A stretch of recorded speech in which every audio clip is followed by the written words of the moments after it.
Hello, ഇന്ന് നോക്കാൻ പോകുന്നത് ആഭ്യന്തര കുറ്റവാളി എന്ന ചിത്രത്തിന്റെ ഇന്ന് രണ്ടാം ദിവസത്തെ കേരള ബോക്സ് ഓഫീസ് കളക്ഷൻ റിപ്പോർട്ടാണ്.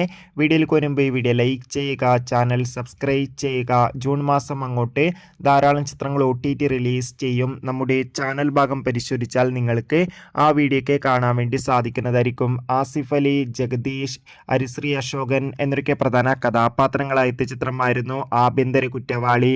ചിത്രത്തിന് മികച്ച പോസിറ്റീവ് റെസ്പോൺസ് തന്നെയാണ് ഇപ്പോഴും പുറത്തുവന്നുകൊണ്ടിരിക്കുന്നത്. അതുകൊണ്ട് തന്നെ ഏവരുമേറെ ആകാംക്ഷയോടെ ആഭ്യന്തര കുറ്റവാളി എന്ന ചിത്രത്തിന്റെ കളക്ഷൻ റിപ്പോർട്ടൊക്കെ അറിയാൻ വേണ്ടി കാത്തിരിക്കുകയാണ്. ഫൈനലി ചിത്രത്തിന്റെ second day Kerala box office collection റിപ്പോർട്ടൊക്കെ പുറത്തുവന്നിരിക്കുകയാണ്. ഇന്ന് രണ്ടാം ദിവസം അത്യാവശ്യം മികച്ച ബുക്കിംഗ് ആണ് കേരളത്തിൽ നടന്നത്. അതുകൊണ്ട് തന്നെ ഇന്നും 80 ലക്ഷത്തിന്റെ അടുത്ത് വരെ കേരള ബോക്സ് ഓഫീസ് കളക്ഷൻ നേടിയെടുക്കാൻ വേണ്ടി സാധിക്കുമെന്നാണ് ട്രാക്കിംഗ് റിപ്പോർട്ടുകൾ സൂചിപ്പിക്കുന്നത്.